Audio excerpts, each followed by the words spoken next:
고린도전서 우리 4장입니다. 고린도전서 4장 말씀, 고린도전서 4장 말씀 함께 하겠습니다.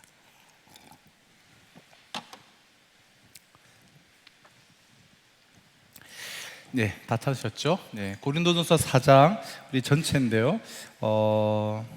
제가 1절과 2절 그리고 20절과 21절 그렇게, 혹시 우리가 다 치신가요? 밑에 자막으로? 그건 아니죠? 네, 1절, 2절 그리고 20절과 21절을 제가 맨 앞과 맨 뒤의 말씀만 제가 봉독하겠습니다. 오늘 본문은 4장 전체고요. 제가 읽습니다. 사람이 마땅히 우리를 그리스도의 일꾼이요 하나님의 비밀을 맡은 자로 여길지어다. 그리고 맡은 자들에게 구할 것은 충성이니라. 20절로 21절입니다. 하나님의 나라는 말에 있지 아니하고 오직 능력에 있음이라. 너희가 무엇을 원하느냐? 내가 매를 가지고 너희에게 나아가랴. 사랑과 온유한 마음으로 나아가랴. 아멘. 오늘 우리가 읽었던 말씀 중심으로 우리가 그리스도의 일꾼이라는 제목으로 함께 말씀을 나누도록 하겠습니다. 바울이 2차 전도 여행 때 고린도에서 한 18개월 가량 이제 머물면서 교회를 세운 후에 떠나서 에베소에 머물러 있을 때에 고린도 교회로부터 연락이 옵니다. 특별히 고린도 교회에 분쟁이 있다라는 소식을 듣게 되죠. 분쟁의 문제뿐만 아니라 분쟁을 포함해서 대략 한 10가지 정도의 큰 문제들이, 크고 작은 문제들의 직면해 있었는데요. 그 고린도 교회의 그런 문제들을 해결하기 위해서 그 해결책을 제시하기 위해서 쓰여진 이 편지가 바로 고린도 전서입니다. 고린도 교회 안에는 크게 이제 10가지 문제들이 있었는데요. 분쟁과 음행과 법정 송사와 결혼과 이혼의 문제 등등으로 10가지 문제를 다루고 이 문제에 대한 해결책을 제시하기 위해서 쓰여진 성경이 바로 고린도 전서죠. 그리고 우리 교회적으로 이번 주 월요일부터 이게 고린도 전서가 이제 시작이 되었는데요. 이번 주에는 그 중에 첫 번째 문제, 고린도 교회가 지금 직면하고 있었던 여러 가지 문제 중 가운데 첫 번째 문제인 분쟁의 문제, 그 분열의 문제를 우리가 새벽마다 계속 살펴보고 있습니다.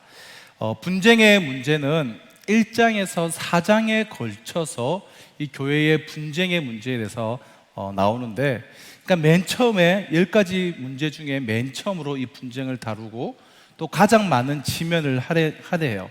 우리가 음행만 하더라도 5장에서 끝맺음을 하고 모든 것들이 한 장을 넘지 않는데 이 분쟁만 1장에서 4장까지 다루고 있을 정도로 바울 입장에서는 그만큼 아주 심각한 문제로 여기고 있는 것이죠.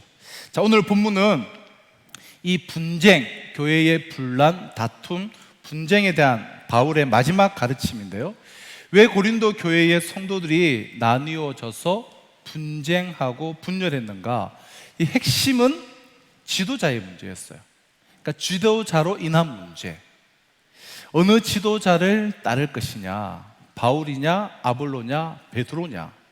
어느 지도자가 더 똑똑하냐, 많이 아느냐, 혹은 내 스타일이냐에 따라서 또 파들이 막 나뉘었습니다. 또한 지도자 역할의 몰 이해에 따라서 지도자들이 어떤 역할을 해야 하느냐, 누구의 역할이 더 중요하냐, 안 중요하냐, 이런 문제들에 인해서 누가 더 나은 지도자냐, 이런 판단의 경향이 고린도 교회 안에 서로가 판단이 다르지 않겠습니까? 경향이 다르고 성향이 다르고 추구하는 것이 다르고, 그래서 서로가 그룹이 지어져서 그룹을 만들어내고 그것이 분파가 형성되어서 분쟁과 분열의 일들이 아주 심각히 있었던 그런 상황입니다. 그래서 이 분열의 문제를 해결함에 있어서 가장 중요한 문제는 영적 지도자가 도대체 누구냐라는 거예요. 성경에서 말하는 영적 지도자의 또 위치, 모습, 어떻게 영적 지도자를 우리가 대해야 되냐, 또 영적 지도자는 자신을 어떻게 인식해야 되냐, 이런 문제들. 바울은 고린도전서 4장에서 영적 지도자에 대한 아주 중요한 3가지를 말합니다. 이 세 가지를 우리가 잘 종합을 할 때 영적 지도자가 누구냐? 영적 지도자는 자신을 어떻게 인식하고 살아야 하며 또 성도들은 영적 지도자들을 어떻게 대해야 하느냐라는 것을 우리가 알게 되고, 이를 통해 사도 바울은 고린도 교회의 이 심각한 문제를 지금 해결하고 있습니다. 자, 세 가지 중 첫 번째는 노예예요. 둘째는 사형수, 정확히 말하면 검투사. 또 세 번째 이미지는 아버지. 이렇게 세 가지의 이미지로 영적 지도자를 사도 바울은 설명을 하고 있습니다. 영적 지도자들은 도대체 누구인가? 이 질문에 대한 답을 얻기 위해서 바울 사도가 고린도전서 4장에 소개한 이 세 가지 이미지를 중심으로 오늘 좀 말씀을 제가 나누도록 하겠습니다. 자, 말씀드린 것처럼 첫째는 종이에요. 종 혹은 노예. 하지만 예수 그리스도의 종입니다. 사람의 종이 아니라, 성도의 종이 아니라 예수 그리스도의 종이에요. 여기서 우리는 영적 지도자의 어떠한 역할을 우리가 알 수 있게 됩니다. 그들은 어떤 일을 하는 사람들이냐? 우리 1절 2절입니다. 우리 1절 2절 같이 한번 읽도록 하겠습니다. 시작.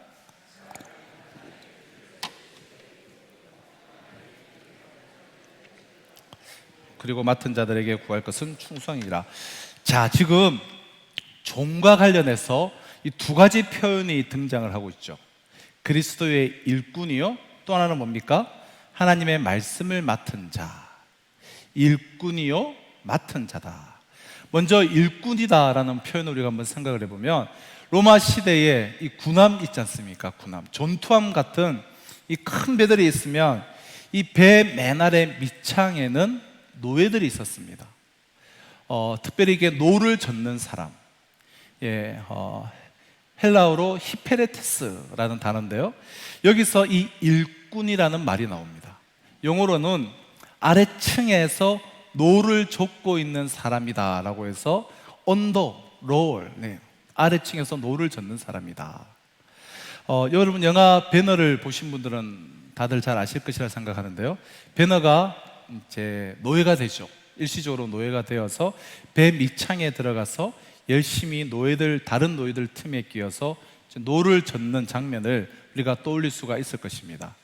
그 노예들을 히페레테스라고 하는데, 거기서 나온 단어가 바로 이 일꾼이라는 단어입니다. 여러분, 배에 선장이 있고 그리고 그 아래에 감독이 있습니다. 이 감독이 딱 신호를 주면 그냥 노를 막 젓기 시작하는 거예요. 중지하면 뭐 이유가 없어요. 그냥 중지하고, 오른쪽 하면 오른쪽으로 노를 젓고, 좌쪽으로 하면 왼쪽이 노를 젓고, 그렇게 방향을 바꾸어서 나아가고, 이 노를 젓는 노예들, 이런 노예들끼리 그 배 밑창에서 누가 더 높으냐 낮으냐 따지는 것이 의미가 있습니까 없습니까? 아무런 의미가 없어요. 노예들은 그저 노를 젓고 있는 사람, 감독이나 이 배 위의 선장의 명령에 따라서 단순히 노를 젓고 있는 사람들에 불과한 것입니다. 이 노예들을 가지고 누가 높으냐 누가 낮으냐, 혹은 누가 더 노를 잘 젓느냐, 누가 더 실력이 있냐 나으냐 따지는 것은 아무런 의미가 없다라는 거예요. 오직 그들에게 있어서 역할이라는 것은 명령에 따르는 것뿐입니다. 결국 영적 지도자들은 누구냐? 그들은 그리스도가 부른 사람이고 주님이 시키시는 일을 하는 사람들에 불과하다라는 것이죠. 바울은 이런 의미에서 그리스도의 일꾼이다, 그리스도의 일꾼들이다라고 말합니다. 여러분, 종과 관련해서 또 하나의 표현은 이 맡은 자라는 표현이에요. 하나님의 비밀을 맡은 자로 여길지어다. 여러분, 2절에도 뭐라고 합니까? 맡은 자들에게 구할 것은 충성이다.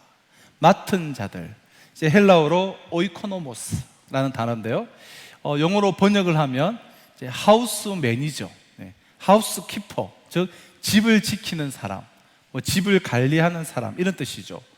혹은 이제 우리가 청직이다라고 할 때 이제 스튜어드라는 단어를 쓰는데요. 청직이다. 집을 관리하는 사람이다. 우리가 이제 비행기를 타면 스튜어디스가 있지 않습니까? 이 스튜어디스는 이 스튜어드라는 이 청직이라는 단어에서 나왔는데요. 그분들은 거기서 열심히 이제 손님들을 섬기고 서빙을 하는 사람들입니다. 본래 이 단어가 헬라어로 쓰여졌을 때의 뜻은 부지런히 집안 사람들에게 먹을 것을 공급하는 그런 사람입니다. 자기 것이 아니에요.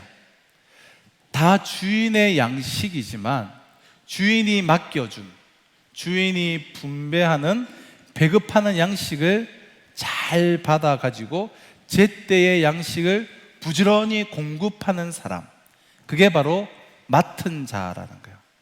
맡은 자. 결국 영적 지도자들이 하는 일이 뭐겠습니까? 우리의 주인 되신 하나님이 맡겨주신 것, 그 하나님이 맡겨주신 것이 뭐냐? 하나님의 비밀을 맡은 자다, 그렇게 나오지 않습니까? 하나님의 비밀이 뭐겠어요? 여러 가지가 있겠지만 하나님의 말씀이죠. 하나님의 비밀을 맡은 자, 말씀을 맡은 자. 영적 지도자들이 하는 것은 하나님의 비밀, 하나님의 말씀을 가지고 성도들이 배고프지 않도록 부지런히 공급하는 사람, 그것이 이제 맡은 자죠. 그 이상도 그 이하도 아니에요.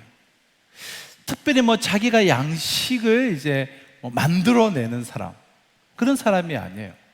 주인이 맡겨주신 그 하나님의 비밀, 그 하나님의 말씀을 그대로 나누어 주는 역할을 감당하는 것에 불과한 것입니다. 이것이 바로 첫 번째 영적 지도자들의 정체성이라고 할 수가 있습니다. 여러분, 종의 두 가지 표현, 일꾼이다, 맡은 자다. 일꾼이고 맡은 자. 여러분, 일꾼과 맡은 자들 안에도 경쟁은 있을 수가 있습니다. 누가 더 잘 나누어 주냐, 누가 더 잘하냐, 그리고 거기에 따라서 판단이라는 분위기가 일어날 수도 있습니다. 주로 이 판단이라는 것은 이 두 가지 모습으로 판단이라는 것이 이야기가 되는데요. 우선 첫 번째는 내가 나를 판단하죠. 내가 나를 판단하면서 내가 이 일을 지금 제대로 하고 있는 건가, 나 스스로 이런 판단이 있을 수가 있습니다. 또 하나는 주변 사람들에 의해서 판단되어질 수 있죠. 좋은 일꾼이다, 혹은 게으른 일꾼이다. 주변 사람들에 의해서 판단이 또 일어날 수가 있습니다. 이 판단 때문에 일꾼들 나름대로 어떤 열등감을 가질 수도 있고, 아파할 수도 있고, 괴로워할 수도 있습니다. 그러나 바울이 결론적으로 말하는 것은 이것이에요. 가장 중요한 판단자는 자기 자신도 아니고 주변 사람들도 아니다. 일꾼에게는 가장 유일한 판단자, 그리고 절대적인 판단자가 계신다. 그분이 가장 정확하게 판단하실 것이다. 중요한 것은 일꾼들이 다른 사람 바라보고 눈치 보지 말고 그분을 바라보고, 나를 가장 완벽하게 판단해 주실 그분을 바라보고 두렵고 떨리는 마음으로 묵묵히 충성을 다하는 것이 일꾼들의 자세다.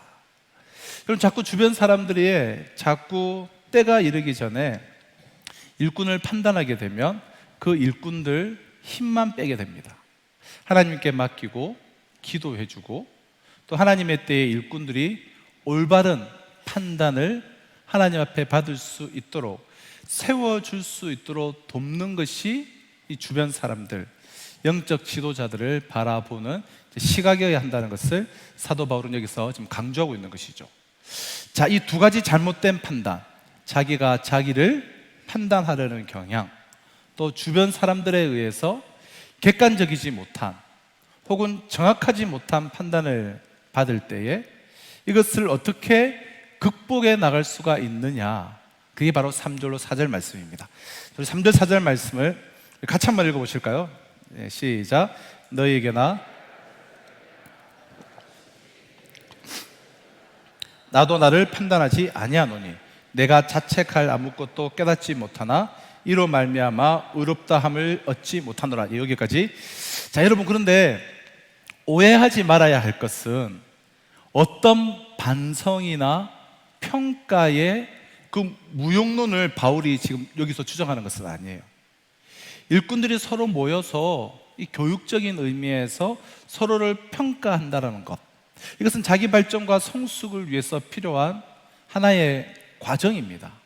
그럼에도 불구하고 내가 나를 판단하는 그 판단, 그것이 궁극적인 판단이거나 그것은 완전한 판단일 수가 없습니다. 지나치게 자기 자신을 너무나 판단하려고 할 경우에 이 자학의 경향에 좀 빠져들 수가 있어요. 아, 내가 왜 이래? 나는 너무 부족해. 그러다가 난 아무것도 못해. 이런 자학의 늪속에 빠져들어갈 가능성이 아주 많습니다. 그러니까 바울은 이렇게 말해요. 내가 나를 판단하는 것은 작은 일이다. 나도 되도록 나 자신을 그렇게 판단하지 않으려고 애를 쓴다. 4절에 그 이유는 내가 자책할 아무것도 깨닫지 못하나 그러나 이로 말미암아 의롭다함을 얻지 못한다. 자, 이게 지금 무슨 말인가 하면 내가 생각할 때 내가 굉장히 잘해요. 그렇다고 해서 정말 잘한 거냐? 그렇게 말할 수 없다라는 거예요. 그건 완벽한 판단자가 나를 판단해 주시는 그날 비로소 모든 사역의 마지막 결과가 드러나게 될 것이기 때문입니다. 그래서 뭐라고 합니까? 그래서 4절 하반절에 보면 나를 완벽하게 판단해 주실 분은 누구라고 그러죠? 다만 나를 판단하실 이는 주시니라. 주님이시다. 다만 나를 판단하실 분은 주님이시다. 자, 우리 5절입니다. 이어서 그러므로 때가 이르기 전 곧 주께서 오시기까지 아무것도 판단하지 말라. 그가 어둠에 감추인 것들을 드러내고 마음의 뜻을 나타내시니 그때에 각 사람에게 하나님으로부터 칭찬이 있으리라. 우리는 첫째로 영적 지도자들을 어떻게 바라봐야 되느냐? 첫 번째 이미지, 그것은 종이다, 노예다. 근데 누구의 종이에요? 그리스도의 종이다. 그리스도의 종입니다. 나를 부르신 분, 나를 고용하신 그분. 그러니까 영적 지도자들은 끊임없이 누구를 바라보아야 합니까? 주님을 바라보아야 해요. 여기서 영적 지도자는 1차적으로는 교회에, 오늘로 말하면 이제 담임 목사가 되겠지만 그 외에 각자가 영적인 지도자로서 역할을 감당하는 이제 모든 분을 우리가 말할 수가 있죠. 그러한 영적 지도자들은 끊임없이 나를 불러주신 주님을 바라봐야 한다는 것이죠. 지도자들이 자꾸 나만 바라보면 내가 자격이 있는가? 내가 목사 자격이 있나? 목자 자격이 있나? 내가 중직의 자격이 있나? 자꾸 생각하다가 생각해 보십시오. 자격이 있는가? 없죠. 그래서 나는 자격이 없지. 그래, 나는 못해. 이 두 손 들고 항복하게 되는 거예요. 그만두게 되는 것이죠. 그러나 나를 불러주신 분이 주님이시니까 주님이 하라는 대로만 하겠다. 이것이 그리스도의 노예된 사람들의 사역의 태도 아니겠습니까? 주님이 나를 불러주셨고 주님이 나에게 명령하시니까 노 적기 시작 이러면 노를 그냥 젓는 거예요. 그냥 오른쪽, 왼쪽 그대로 하는 거예요. 그분의 명령을 따라서 우리는 순종할 따름인 것입니다. 자, 그리고 이 말씀을 필요한 사람들에게 적절하게 하나님의 비밀의 말씀을 공급해서 섬기는 거예요.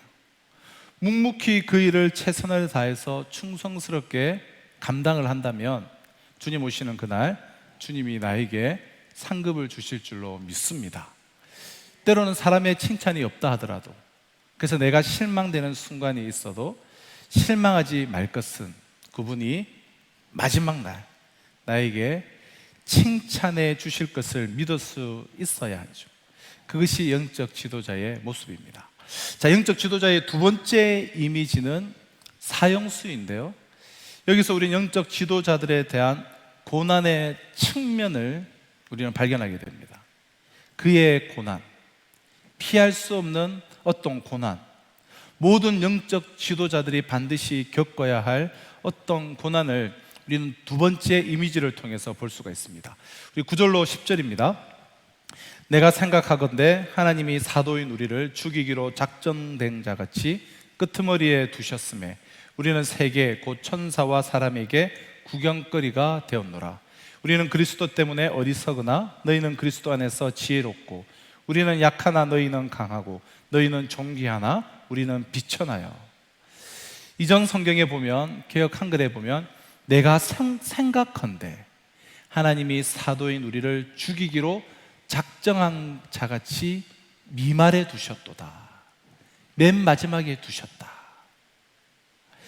여러분, 로마 사람들이 세계를 정복하고 축제를 열고 개선의 행진을 하면서 개선 군인이 되어서 그 로마의 그 개선문을 통과를 하게 됩니다.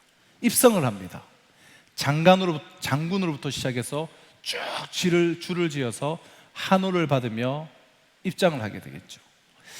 맨 뒤에 모든 군사, 모든 이들이 다 입장한 후에 맨 뒤에 누가 끌려오냐면 포로된 사람들이 끌려오게 됩니다.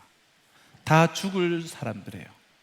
이 포로된 자들이 맨 마지막에 끌려오게 되는데요, 근데 그 포로 중에서 쓸만한 이 건강한 포로들은 데려다가 로마는 그 당시에 검투사로 사용을 했죠. 그러니까 검투사로 그냥 써먹은 거예요. 그래서 로마의 원형 경기장인 콜로세움, 이런 경기장에 들어가서 검투사로 싸우는 자로 양성시켜가지고 수많은 사람들이 보는 앞에서 구경거리를 만드는 것입니다. 이 야수들, 야생의 동물들, 이 사자, 호랑이, 이런 동물들을 튀어나오게 하고 그 사자와 더불어서 그 검투사를 싸우게 만듭니다. 그때 원형 경기장, 그 주변에 꽉 들어차 있는 로마 시민들, 그 수많은 사람들이 이 사자와 싸우며 죽어가는 이 검투사들을 웃으면서 그냥 스포츠 관람하듯 구경거리로 보고 있었습니다. 지금 그 장면을 떠올리며 말하는 거예요. 우리는 이런 구경거리다. 마치 영적 지도자들이 그런 모습이다, 그런 꼴이다. 바울이 자기 자신을 때때로 그렇게 느낀 것입니다. 이것이 영적 지도자들의 모든 삶의 현장을 대표하는 것은 아니지만, 특히나 오늘날은 이런 일을 우리가 겪을 일도 없지만, 때때로 그렇게 구경꾼이 되는 인생을 살아가야 해야 한다는 거예요. 내가 생각하건대 하나님이 사도인 우리를 죽이기로 작정한 자같이 맨 끄트머리에 두셨음에 우리는 세계 곧 천사와 사람들에게 구경거리가 되었다. 복음 전하다 붙들려서 감옥에 들어가기도 하고, 사람들의 비웃음을 받고, 사람들이 밤낮 쳐다보기도 하고, 감옥에 들어가진 않아도 우리가 어떠한 영역에서, 어떠한 자리에서 영적인 지도자가 되면 이 감시하는 이들이 참 많아요. 이 오해도 많이 받고, 또 구설수에도 오르고, 또 사생활이 좀 없어지고, 자기의 모든 삶이 드러나고 노출되고, 또 노출을 시켜야 하고, 그리고 구경거리가 되고, 정도의 차이는 있지만 피할 수 없는 어떤 고난, 정말 제대로 사역하려면 복음 때문에 받아야만 하는 어떤 고난이 있다라는 거예요. 오죽하면 바울이 지금 이런 말을 했겠습니까? 하나님이 사도인 우리를 죽이기로 작정한 자같이 그렇게 포로로 끌려다니며 사람들에게 구경거리가 되고, 마지막에는 결국 야수처럼 그렇게 죽어서 피투성이가 돼서 삶을 끝내는 사람들이 너무나도 많다. 이런 고난의 삶을 초대교회 당시에 이 지도자들이 그런 삶을 살고 있는데, 그 당시 고린도 교회 교인들의 삶은 어떠했느냐? 바울이 지금 그것을 대조하여 비교하고 있는 것입니다. 고린도 교인들에 대해서 바울이 굉장히 지금 섭섭해하고 있는 것 같습니다. 8절입니다. 너희가 이미 배부르며 이미 풍성하며 우리 없이도 왕이 되었도다. 우리가 너희와 함께 왕노릇하기 위하여 참으로 너희가 왕이 되기를 원하노라.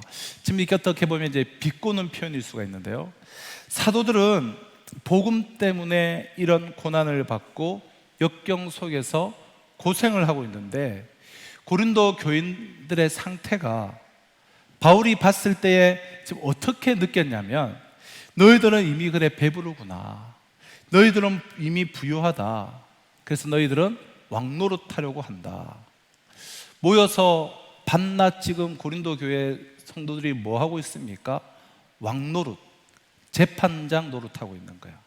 이 사람 판단, 저 사람 판단. 바울이 나으냐, 아볼로가 나으냐. 나는 바울 따라가겠다.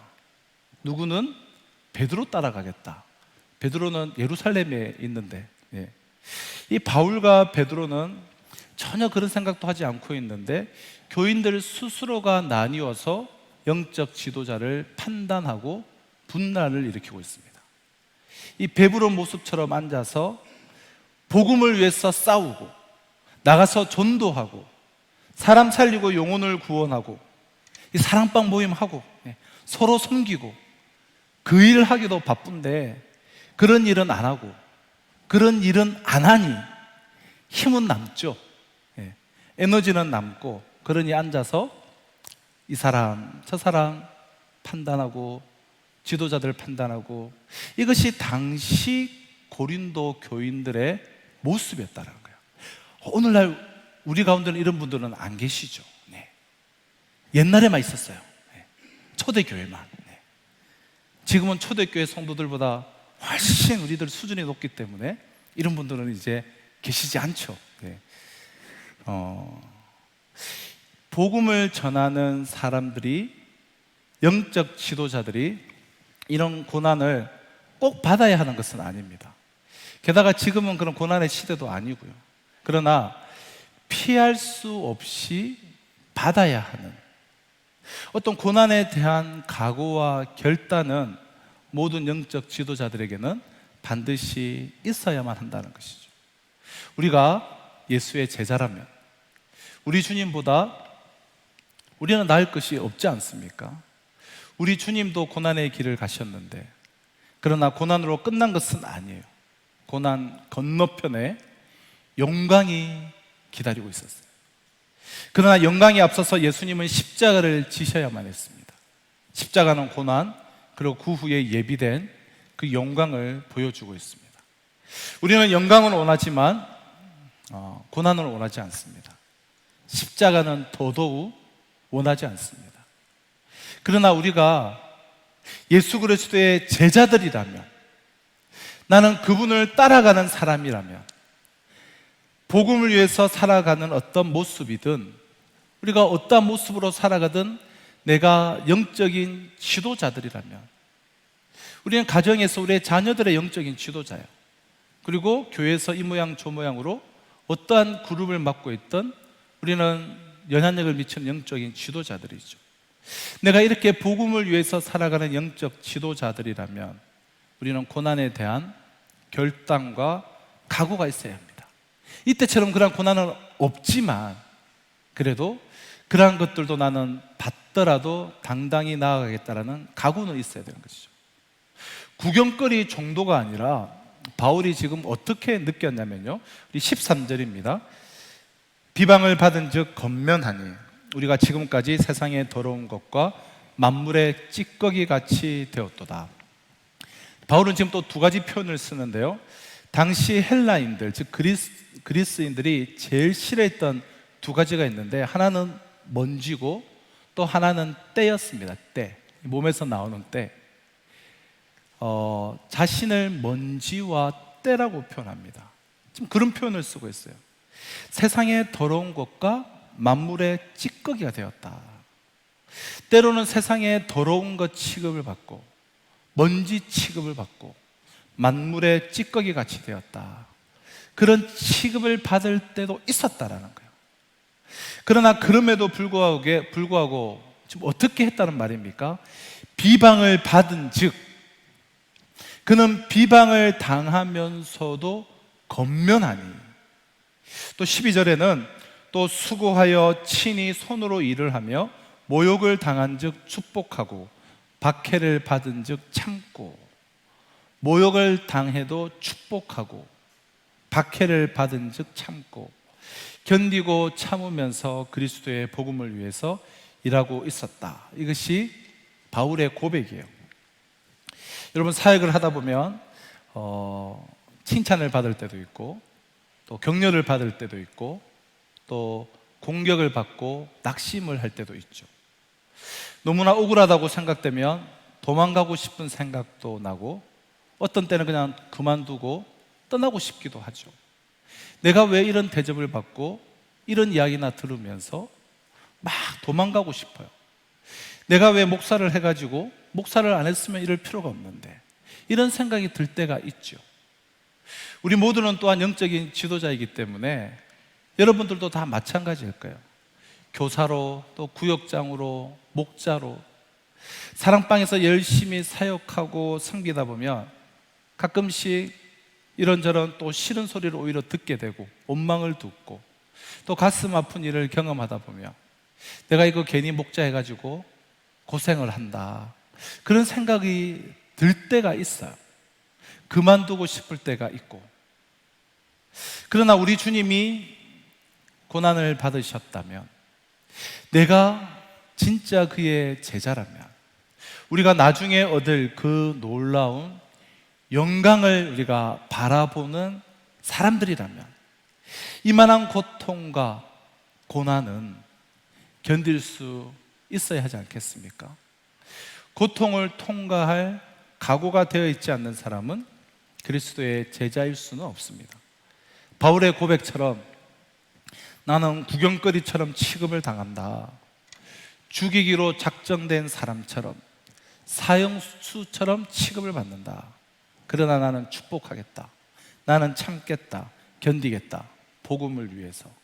이것이 바로 그리스도의 종들이고 영적인 사역자들의 모습이라는 것입니다. 첫째는 노예고요, 두 번째는 검투사 혹은 사형수, 마지막 이미지는 아버지입니다. 아버지.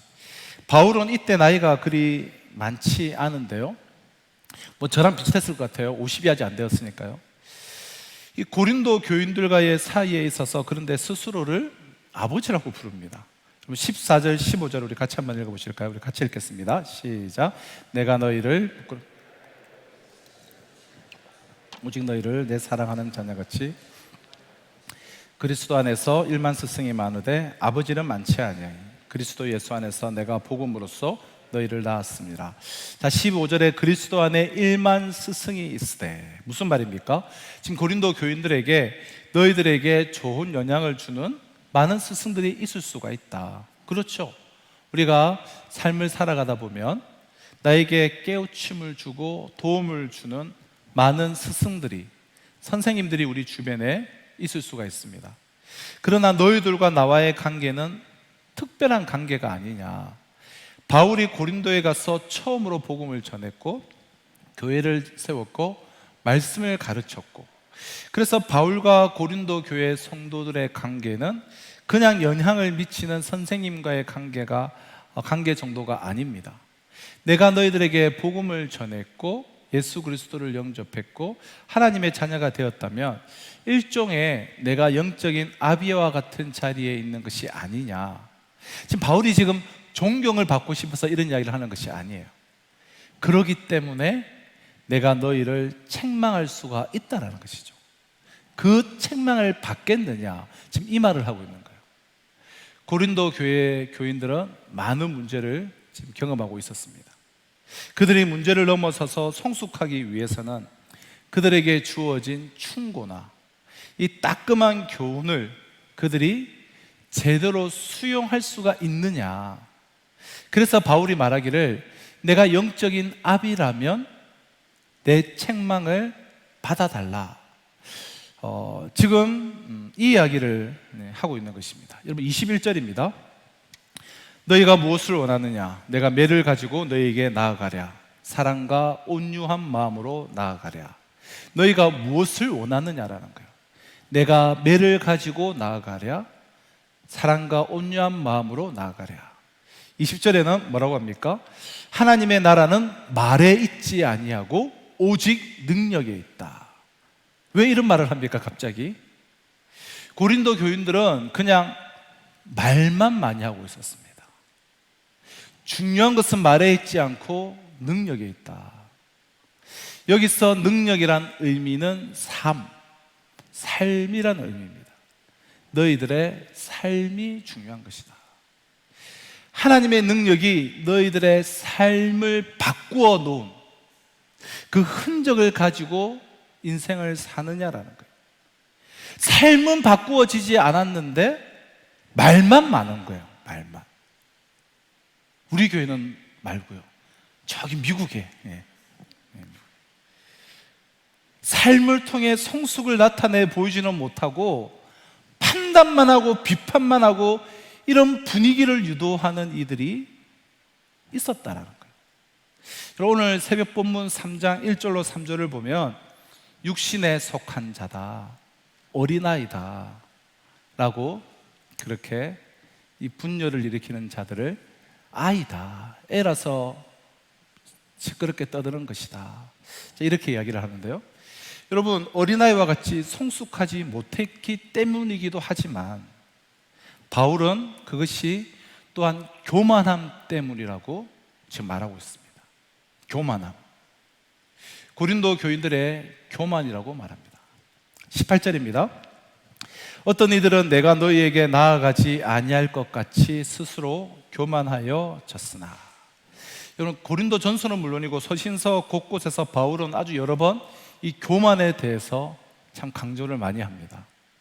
19절도 한번 보세요. 그러니까 스스로 교만하여 졌으나 그러나 주께서 허락하시면 내가 너희에게 속히 나아가서 뭐예요? 교만한 자들의 말이 아니라 오직 그 능력을 알아보겠으니. 교만한 자들의 말이 아니라 능력을 알아보겠다. 말이 아니라 삶을 보겠다라는 거예요. 너희들이 얼마나 말을 잘하느냐, 얼마나 올바른 소리를 논리적으로 잘하느냐, 너희들이 말을 잘하냐, 그걸 보는 것이 아니라 너희들의 능력을 알아보겠다. 너희들의 삶의 현장을 나에게 보여달라, 이 말이에요. 정말 주님의 말씀을 붙들고 제대로 살고 있는지, 제대로 전도하고 있는지, 전도도 안 하고 전도되어 온 영혼도 사랑하지 못하고 돌아다니면서 말만 하고 파벌만 만들고, 고린도 교회 안에 이런 교인들이 있어서 바울이 지금 가슴 아파하는 거예요. 여러분, 우리가 한 가정에서도 자녀들이 건강하게 자라기 위해서는 이 아버지하고의 이 좋은 관계가 중요하지 않습니까? 특별히 성장 과정에 있어서 부모의 충고와 교훈을 제대로 받는 것이 얼마나 중요합니까? 싫은 소리여도 부모가 하는 잔소리, 부모의 교훈을 좀 받고 고치고, 이게 성숙입니다. 바울이 그런 뜻에서 내가 아비와 같은 심정에서 말한다, 듣겠느냐, 지금 이 말을 하고 있는 거예요. 교만하지 말고 말만 너무 하지 말고 정말 하나님의 능력이 지배하는 그 삶을 보여달라. 바울이 가슴 아파서 하고 있는 소리죠.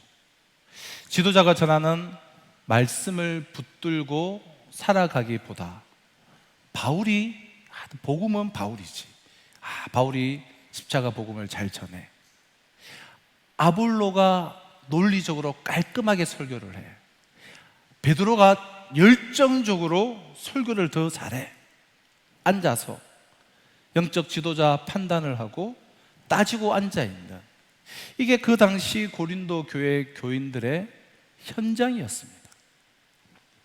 신앙의 연수가 쌓이고 지식이 축적이 될 때 우리 모두는 이 판단의 유혹, 또 교만한 자리에 빠질 수 있는 가능성이 농후합니다.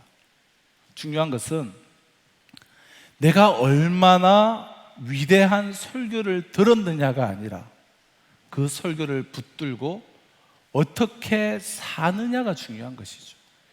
어떻게 사느냐. 오늘 목사님 설교 잘하더라. 열심히 준비했어. 네. 오늘 설교 마음에 들었어. 오늘 설교 마음에 좀 안 들었다. 여러분, 설교의 판단을 위해서 설교가 선포됩니까? 선포된 말씀, 그 말씀을 붙들고 어떻게 내 삶 속에 적용하느냐, 살아가느냐, 이것이 중요하지 않겠습니까? 여러분, 한 기자가 인도에서 살아가는 테레사 수녀를 방문했을 때에 이런 질문을 던졌습니다. 당신이 그렇게 예수님 같은 성자의 삶을 살 수 있었던 비밀은, 그 비결은 도대체 무엇입니까? 이때 테레사 수녀는 아주 평범한 대답을 했어요. 그러나 오랫동안 많은 이들에게 울림이 되는 그런 대답인데요, 테레사가 이런 말을 합니다. 무슨 비결이 있겠습니까? 그냥 주님 말씀 따르려고 노력을 했죠. 그리고 주님의 종들의 말씀을 나에게 주시는 하나님의 말씀으로 알고 따르려고 애썼고, 주님의 종들이 준 말씀을 따르려고 노력하다 보니까 여기까지 왔습니다. 아주 단순합니다. 복잡하지 않아요. 이 단순한 삶, 심플 라이프. 크리스찬은 삶은 단순해요. 심플한 삶입니다. 그런데 왜 이렇게 복잡하고 아는 게 많은지, 아는 게 많아서 계산이 많고, 이 계산 저 계산 하니 복잡하고, 삶은 없고 앉아서 판단만 하지 삶이 없었습니다. 그러나 고린도 교회는 비극으로 끝나진 않았습니다. 고린도 교회는 바울의 이 권면을 잘 받아들였습니다. 반발하지 않고 잘 받아들이고 고쳤습니다. 그래서 성숙한 교회가 되었죠. 그래서 고린도 후서를 통해서 이에 대한 감사의 편지를 바울이 또 써서 보내죠. 사랑하는 성도 여러분, 말씀을 맺고자 합니다. 우리 교회도 이 성경의 교훈을 잘 받아들여서 저부터 정말 성숙한 목회자가 되도록 힘을 쓰겠습니다. 성숙한 목회자, 성숙한 영적 지도자들, 성숙한 일꾼들, 성숙한 성도가 되어서 정말 이 시대 가운데 좀 기이 쓰임 받는 저와 우리 모두가 되었으면 좋겠습니다. 성경 지식이 얼마나 증가하느냐, 이게 중요한 게 아니에요. 얼마나 좋은 설교를 듣느냐, 그것도 중요한 것이 아닙니다. 어떻게 사느냐, 하나님이 나에게 찾아온 증거가 있느냐, 성령이 나를 지배하고 다스리는 증거가 있느냐, 그것이 능력이에요. 능력을 알아보겠다. 하나님의 능력이 너희들의 삶을 바꾸고 있다는 것을 내가 알아보겠다. 여러분, 고린도 교회는 이 첫 번째 문제, 위기를 잘 극복했습니다. 지도자에 대한 생각들과 서로의 판단과 서로의 그 취향과 서로의 성향 때문에 나뉘어져 있었지만, 지도자는 지도자대로 영적 지도자의 역할을 바르게 감당하고, 성도들은 성도대로 그렇게 바른 가치관을 세움으로 하나님께서 새롭게 해주셨는데요, 저와 우리 교회도 그러한 교회가 되어서 정말 하나님 보시기에 합당한 그러한 교회로 세워지는 저 우리 모두가 되시기를 주면으로 축복합니다. 주신 약속의 말씀을 붙잡고 우리 이 찬양 함께 우리 고백하며 나아가신 후에 우리 기도했으면 좋겠는데요, 비바람이 앞길을 막아도 나는 가리 주의 길을 가리. 우리 함께 믿음의 고백으로 함께 찬양하도록 하겠습니다.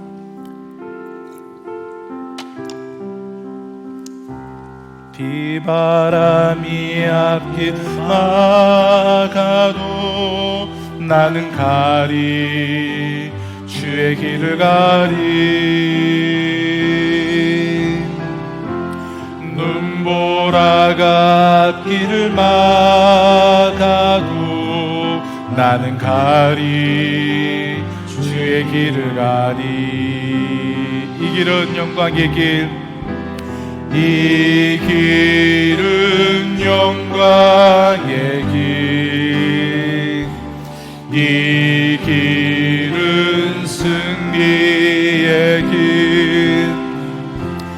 나를 구원하신 주님이 십자가에 십자가 지고 가신 길 나는 가리라 나는 가리라 주의 길을 가리라 주님 말자취 따라 나는 가리라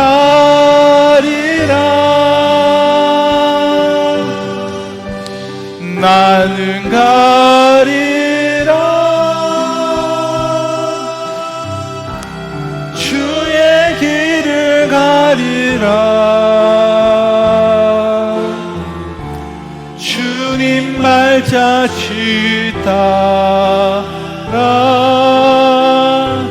나는 가리라 험한 파도 앞길을 막아도 험한 파도 앞길을 막아도 나는 가리 주의 길을 가리 모진 바람 앞길을 가려도 나는 가리 주의 길을 가리 이 길은 고난의 길 이 길은 고난의 길 이 길은 생명의 길 나를 구원하신 주님이 십자가 지고 가신 길 나는 가리라 주의 길을 가리라 주님 말자취 따라 나는 가리라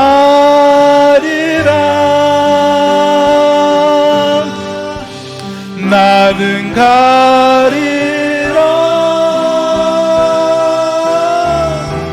주의 길을 가리라 주님 말자취 따라 나는 가리라 사랑하는 성도 여러분 우리 주신 약속의 말씀을 붙잡고 우리 함께 이 시간 기도하며 나아가실 때에 능력을 알아보겠다.